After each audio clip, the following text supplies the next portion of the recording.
When you work on your fireplace, you want to make sure you do it in the fall or in the spring. Most likely you want to do it in the fall because that's the season just before you get ready to use it. You don't want to work on it typically in the summer because it's really hot and you can have bugs and all these things come into your house. Fall is a really great time, especially on a cool day like 40 degrees. It's just cold enough for the bugs to not be awake and active and be able to get in here and work on your fireplace and get it prepared for the upcoming cold months. All right, so now to take this off, what you need to do first is you need to remove this bottom vent. Now mine is just held on by a magnet, so I just need to pull out. And then in order to get the rest of this to remove completely, you don't have to take this off for the glass, but if you need to get this off completely, then you'll need to either remove some screws on either side to be able to get the pins out, or in this case, I've got this little lever here on mine that I can just pull in and then this bottom part comes out. To remove this top vent, all I have to do is lift up and then pull out. If this doesn't come out easily, there might be some screws holding it on and you might need to look for that and to remove the screws before you can get that top part out. Now to get this glass panel off, there should be a couple clamps at the bottom that can release, and then you'll pull out on the glass and then you'll be able to lift it up and remove it.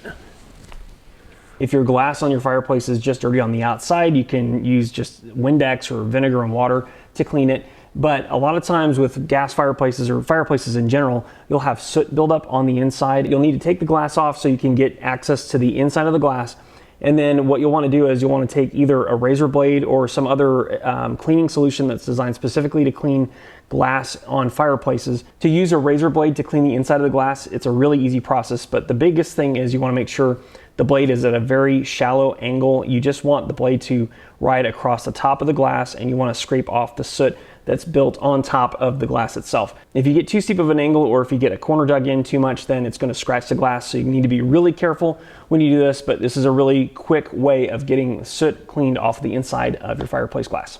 Bugs tend to find their ways inside of these fireplaces. Now you should have a screen that's on the outside that prevents most of the bugs from coming in, but a lot of times some will end up finding their way in, especially like wasps or things that are trying to nest. It's also a good time to clean out the media in the bottom of the fireplace, because what will happen is a lot of times they'll come in and they'll die and they'll just land on the bottom of the fireplace. So every couple years you might want to just completely redo all the media that's in the bottom of the base.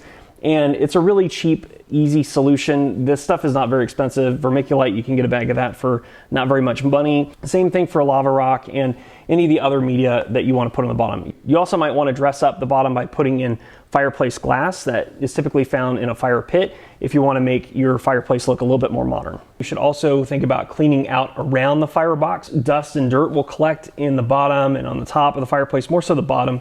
But by cleaning this out, it'll help prevent you from having dusty air when it comes time to use the fireplace, especially if you have a fan installed in the back that recycles the air around the firebox to heat up your space. Then you'll want to make sure that this is cleaned out, it's dust free, so that way all that dust just doesn't fly back into your living space when it's time to use it. You will want to be careful though to make sure you don't hit anything like a gas line.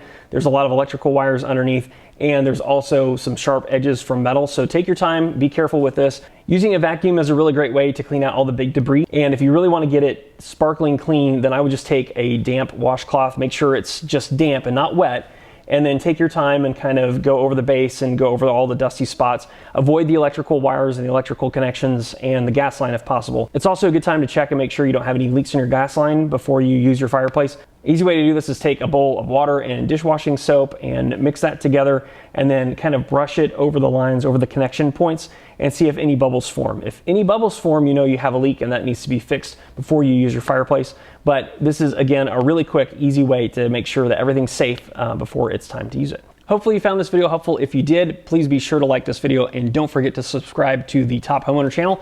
At this channel, it's our goal to help you become the very best homeowner that you can be. Thanks for watching, and I will see you in the next one.